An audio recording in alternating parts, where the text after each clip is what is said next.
Albert Einstein ने एक बार कहा था, मैं नहीं जानता कि तीसरा विश्व युद्ध किन हथियारों से लड़ा जाएगा, लेकिन चौथा विश्व युद्ध लाठियों और पत्थरों से लड़ा जाएगा। ये बात आज के दौर में खासकर दक्षिण एशिया के नाजुक परमाणु संतुलन को देखते हुए बहुत ज्यादा मायने रखती है। नमस्कार। हमारे आज के विश्लेषण का आधार है ORF में प्रकाशित एक लेख, जो भारत, पाकिस्तान और चीन के बीच उलझते परमाणु समीकरण की पड़ताल करता है। हमारे पास जो स्रोत है वो बताते हैं कि कैसे सीमा पार आतंकवाद, अलग अलग परमाणु सिद्धांत और अंतर्राष्ट्रीय कूटनीति इस पूरे क्षेत्र की सुरक्षा को एक धागे से बांधे हुए हैं। चलिए इसे एक काल्पनिक लेकिन डरावने मंजर से समझते हैं। सोचिए, साल 2025 है। पहलगांव में एक बड़ा आतंकी हमला होता है। जवाब में भारत ऑपरेशन सिंदूर लॉन्च करता है और पाकिस्तान के अंदर आतंकी ठिकानों पर सर्जिकल स्ट्राइक करता है। माहौल में जबरदस्त तनाव है और ठीक इसी वक्त चीन ऐलान करता है कि वो पाकिस्तान को एक एडवांस्ड एयर डिफेंस सिस्टम देगा और उसके आत्मरक्षा के अधिकार का पूरा समर्थन करता है। ये एक काल्पनिक सिनेरियो है, लेकिन स्रोत के मुताबिक ये उन असल खतरों को दिखाता है जिनसे हम आज घिरे हुए हैं। और यहाँ सबसे चौंकाने वाली बात यह है कि स्रोत के अनुसार दक्षिण एशिया में परमाणु युद्ध का असली खतरा किसी आतंकी गुट के हाथ में बम लगने से नहीं है। अच्छा। वो तो एक लक्षण है। असली बीमारी कहीं ज्यादा गहरी और आप कह सकते हैं संरचनात्मक है। मतलब हम हमेशा आतंकवाद को सबसे बड़े खतरे के तौर पर देखते हैं, लेकिन आप कह रहे हैं कि असल जड़ कुछ और है। बिल्कुल। असली जड़ है इस क्षेत्र की बड़ी ताकतों, खासकर भारत और पाकिस्तान के बीच किसी भी तरह के फॉर्मल रिस्क रिडक्शन मैकेनिज्म का ना होना। मतलब कोई तयशुदा बातचीत का तरीका नहीं है। कोई तरीका नहीं है। यानी जब कोई संकट गहराता है तो तनाव कम करने के लिए या एक दूसरे की नीयत को सही ढंग से समझने के लिए कोई तयशुदा प्रोटोकॉल, कोई हॉटलाइन, कोई स्थापित ढांचा है ही नहीं। ये जो इंस्टीट्यूशनल वैक्यूम है, यही हर छोटी चिंगारी को एक बड़े परमाणु टकराव में बदलने की क्षमता रखता है। ये तो बहुत ही अस्थिर स्थिति है। मतलब हम हर बार बस उम्मीद करते हैं कि हालात खुद ब खुद संभल जाएंगे। क्या इतिहास में ऐसा कोई मौका आया है जब हम इस कगार पर पहुंचे हों? मुझे लगता है कारगिल युद्ध इसका पहला बड़ा टेस्ट था। आपने बिल्कुल सही नब्ज पकड़ी है।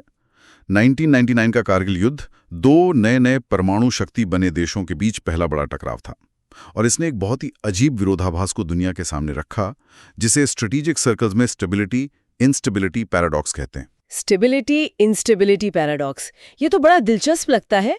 मतलब परमाणु हथियार होने से स्थिरता भी है और अस्थिरता भी। ये तो एक पहेली जैसी बात है। बिल्कुल, और यही इस पहेली का सार है। एक तरफ परमाणु हथियार एक बड़े सर्वनाश वाले युद्ध को रोकते हैं, क्योंकि दोनों तरफ पता है कि नतीजा पूरी तबाही होगी। तो ये हुई स्थिरता। हाँ, इसे स्थिरता कहते हैं। लेकिन इसी वजह से एक अस्थिरता भी पैदा होती है। हमलावर देश को लगता है कि वो छोटे मोटे पारंपरिक हमले या सीमित संघर्ष कर सकता है। हमले को परमाणु स्तर तक ले जाने से डरेगा। एग्जैक्टली। पाकिस्तान ने शायद यही सोचकर कारगिल में घुसपैठ की थी। और उस दौरान परमाणु हथियारों की धमकी का भी इस्तेमाल हुआ था, है ना? हाँ, पाकिस्तान ने सीधे तौर पर तो नहीं, लेकिन मीडिया और डिप्लोमेटिक चैनलों के जरिए धुंधले परमाणु संकेत दिए थे। ये साफ नहीं किया गया कि भारत की कौन सी रेड लाइन पार करने पर वो परमाणु हमला कर सकते हैं। और ये अस्पष्टता तो बहुत खतरनाक हो सकती है। बहुत ज्यादा, क्योंकि इससे गलतफहमी का जोखिम कई गुना बढ़ जाता है। अंत में संकट तभी टला जब अमेरिका के तत्कालीन राष्ट्रपति बिल क्लिंटन ने हस्तक्षेप किया, और ये दिखाता है कि संकट से निपटने के लिए ये क्षेत्र बाहरी ताकतों पर कितना ज्यादा निर्भर रहा है। तो शायद कारगिल के इसी अनुभव ने इन तीनों देशों को सोचने पर मजबूर किया होगा कि उनकी अपनी अपनी रेड लाइंस आखिर हैं क्या? क्या कारगिल के बाद हमें उनकी परमाणु नीतियों में कोई स्पष्टता देखने को मिली? हाँ बिल्कुल। कारगिल के बाद तीनों देशों ने अपनी परमाणु नीतियों को और ज्यादा स्पष्ट किया, और यहीं से ये त्रिपक्षीय समीकरण और भी जटिल हो गया, क्योंकि तीनों की नीतियां एक दूसरे से बहुत अलग हैं। भारत ने 2003 में अपनी नीति की आधिकारिक घोषणा की। इसके दो मुख्य स्तंभ हैं। पहला, क्रेडिबल मिनिमम डिटरेंस, यानी विश्वसनीय न्यूनतम प्रतिरोध। इसका मतलब हुआ कि भारत हथियारों की होड़ में शामिल नहीं होगा, बस उतने ही हथियार रखेगा जितने दुश्मन को रोकने के लिए जरूरी हैं। एकदम सही। और दूसरा, जो सबसे महत्वपूर्ण है, वो है नो फर्स्ट यूज, यानी पहले इस्तेमाल नहीं की नीति। NFU। जी, भारत ने दुनिया को साफ साफ बताया कि वो किसी पर भी परमाणु हमला करने वाला पहला देश नहीं बनेगा। लेकिन अगर किसी ने भारत पर हमला किया तो उसका जवाब इतना भयानक होगा कि हमलावर देश को असहनीय नुकसान पहुंचेगा। तो पूरा जोर जवाबी हमले की क्षमता पर है। जी हाँ, इसे सेकंड स्ट्राइक कैपेबिलिटी कहते हैं। और इसी क्षमता को विश्वसनीय बनाने के लिए भारत ने अपनी परमाणु ट्रायड मतलब जमीन, हवा और समुद्र, तीनों से परमाणु हमला करने की क्षमता। बिल्कुल, जमीन से मिसाइलें, हवा से लड़ाकू विमान और समुद्र से पनडुब्बी। संदेश साफ है, आप हम पर पहला वार कर सकते हैं, लेकिन दूसरा वार करने के लिए शायद आप बचेंगे नहीं। तो भारत की नीति नो फर्स्ट यूज पर टिकी है, जो एक तरह से संयम और आत्मविश्वास दिखाती है। लेकिन क्या इस संयम को पड़ोसी देश, खासकर पाकिस्तान, एक मजबूती की तरह देखता है या एक कमजोरी की तरह? उन्होंने इसके जवाब में क्या रणनीति अपनाई? बहुत ही अलग और कहीं ज्यादा खतरनाक रणनीति। पाकिस्तान ने इसे भारत के पारंपरिक सैन्य बल की बढ़त को बेअसर करने के एक मौके की तरह देखा। उन्होंने फुल स्पेक्ट्रम डिटरेंस यानी पूर्ण स्पेक्ट्रम प्रतिरोध की नीति अपनाई। Full spectrum deterrence? हाँ, इसका मकसद है भारत के हर स्तर के सैन्य खतरे का जवाब परमाणु हथियारों से देने का विकल्प खुला रखना। हर स्तर के खतरे का मतलब क्या एक छोटे से सैन्य हमले का जवाब भी परमाणु हथियार से? विकसित किए हैं। TNWs जैसे नस्र मिसाइल। हाँ, वही। अब ये नाम सुनने में टैक्टिकल या छोटे लगते हैं, लेकिन यही सबसे बड़ा खतरा है। वो कैसे? क्योंकि ये छोटे हथियार युद्ध के मैदान में इस्तेमाल के लिए बनाए गए हैं। इसका मतलब है कि इन्हें इस्तेमाल करने का फैसला शायद देश का प्रधानमंत्री नहीं, बल्कि कोई फील्ड कमांडर ले सकता है। ओह। इससे फैसला लेने की चेन ऑफ कमांड बहुत छोटी हो जाती है और गलती से या किसी गलत आकलन से परमाणु युद्ध शुरू होने का खतरा कई गुना बढ़ जाता है। और उनकी तो नो फर्स्ट यूज पॉलिसी भी नहीं है। बिल्कुल नहीं। वो जानबूझकर ये अस्पष्टता बनाए रखते हैं कि वो कब और किन हालात में परमाणु हथियारों का इस्तेमाल पहले कर सकते हैं। तो एक तरफ भारत की स्पष्ट नो फर्स्ट यूज नीति है और दूसरी तरफ पाकिस्तान की जानबूझकर बनाई गई अस्पष्टता। और इस समीकरण में तीसरा और सबसे बड़ा खिलाड़ी चीन कहाँ फिट होता है? उसकी नीति तो भारत जैसी ही नो फर्स्ट यूज की है ना? कागज पर तो यही लगता है। चीन की घोषित नीति भी न्यूनतम प्रतिरोध और NFU की है, लेकिन जमीनी हकीकत, जैसा कि स्रोत बताता है, कुछ और ही कहानी कहती है। चीन का तेजी से होता परमाणु आधुनिकीकरण भारत के लिए एक बहुत बड़ी चिंता का विषय बन गया है। आधुनिकीकरण से आपका मतलब सिर्फ ज्यादा हथियार बनाना तो नहीं होगा? नहीं, ज्यादा हथियारों से भी बढ़कर वो कहीं ज्यादा उन्नत और घातक हथियार बना रहे हैं। मिसाल के तौर पर MRVs का विकास। MRVs मतलब एक ही मिसाइल से कई जगहों पर निशाना साधना। हाँ, multiple independently targetable re entry vehicles. एक ही मिसाइल से एक साथ कई अलग अलग शहरों या ठिकानों को निशाना बनाया जा सकता है। इसके अलावा वो हाइपरसोनिक ग्लाइड व्हीकल्स पर काम कर रहे हैं, जिन्हें मौजूदा मिसाइल डिफेंस सिस्टम से रोकना लगभग नामुमकिन है। ये क्षमताएं तो न्यूनतम प्रतिरोध की नीति पर गंभीर सवाल खड़े करती हैं। बिल्कुल, और मामला तब और भी बिगड़ जाता है जब हम चीन पाकिस्तान की धुरी को देखते हैं। राइट। निश्चित रूप से स्रोत इस बात पर बहुत जोर देता है कि पाकिस्तान के परमाणु और मिसाइल प्रोग्राम को खड़ा करने में चीन का ऐतिहासिक और लगातार समर्थन रहा है। आज भी चीन पाकिस्तान को सैन्य और तकनीकी मदद दे रहा है। इससे भारत के लिए एक 2 फ्रंट वॉर यानी 2 मोर्चों पर युद्ध का खतरा हकीकत बन गया है, जैसा हमने 2020 के गलवान संघर्ष के समय महसूस भी किया। सही बात है। तो चीन अब सिर्फ एक अलग परमाणु शक्ति नहीं है, बल्कि वो पाकिस्तान के जरिए भी इस क्षेत्र के शक्ति संतुलन को प्रभावित कर रहा है। इसने इस पूरे समीकरण को द्विपक्षीय से त्रिपक्षीय और बेहद नाजुक बना दिया है। तो अगर हम पूरी तस्वीर देखें, गहरा अविश्वास, 3 अलग-अलग परमाणु सिद्धांत और कोई भी औपचारिक संवाद का तंत्र नहीं, ये तो किसी भी समय फटने वाले टाइम बॉम्ब जैसा लगता है। आपने बिल्कुल सही कहा। यही इस विश्लेषण का केंद्रीय बिंदु है।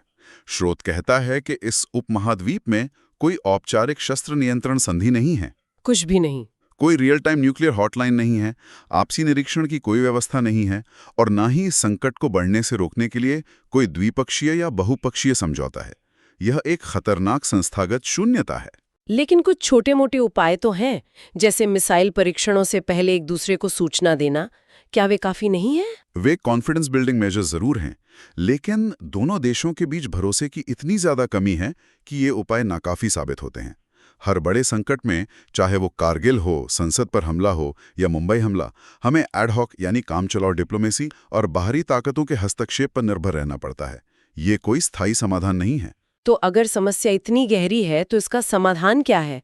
स्रोत आगे का क्या रास्ता सुझाता है? इस गतिरोध को कैसे तोड़ा जाए? स्रोत 2 स्तरों पर समाधान की बात करता है, एक क्षेत्रीय स्तर पर और दूसरा अंतर्राष्ट्रीय स्तर पर। ठीक है, पहले क्षेत्रीय स्तर पर बात करते हैं।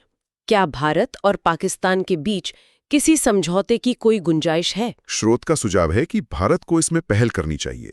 उसे अमेरिका और रूस के बीच हुई न्यू स्टार्ट ट्रीटी जैसे औपचारिक परमाणु जोखिम घटाने वाले समझौतों के लिए कोशिश करनी चाहिए। लेकिन भारत पाकिस्तान के रिश्ते अमेरिका रूस जैसे तो है नहीं। नहीं है, बिल्कुल नहीं है। लेकिन ऐसी संधि का मकसद हथियारों की गिनती करना नहीं, बल्कि संकट के समय बात करने के लिए व्यवस्थित चैनल बनाना और एक दूसरे के परमाणु सिद्धांतों को लेकर पारदर्शिता बढ़ाना हो सकता है। लेकिन क्या ये यथार्थवादी है? दोनों देशों में इतना ज्यादा अविश्वास है, क्या ऐसी किसी भी संधि पर बातचीत भी शुरू हो सकती है? ये मुश्किल जरूर है, लेकिन स्रोत का तर्क है कि इसकी जरूरत पहले से कहीं ज्यादा है। शायद शुरुआत छोटे कदमों से हो, जैसे परमाणु दुर्घटनाओं के जोखिम को कम करने पर एक समझौता या साइबर और अंतरिक्ष से जुड़े खतरों पर बातचीत। लेकिन लक्ष्य एक स्थायी संस्थागत ढांचा बनाने का होना चाहिए। और अंतर्राष्ट्रीय स्तर पर क्या भूमिका हो सकती है? यहाँ भारत अपने रणनीतिक साझेदारों का लाभ उठा सकता है। अमेरिका, फ्रांस, ऑस्ट्रेलिया और जापान जैसे देशों के साथ मिलकर पाकिस्तान और चीन पर एक समन्वित राजनीतिक दबाव बनाया जा सकता है। मतलब एक तरह का डिप्लोमेटिक प्रेशर ग्रुप। हाँ, ये देश बहुपक्षीय मंचों जैसे संयुक्त राष्ट्र पर परमाणु संयम और क्षेत्रीय स्थिरता के लिए लगातार आवाज उठा सकते हैं। जब कई बड़ी ताकतें मिलकर एक ही बात कहती हैं, तो उसका असर ज्यादा होता है। ये दबाव किस तरह का हो सकता है? क्या सिर्फ बयानों तक सीमित रहेगा? नहीं, ये ठोस कदमों के रूप में हो सकता है।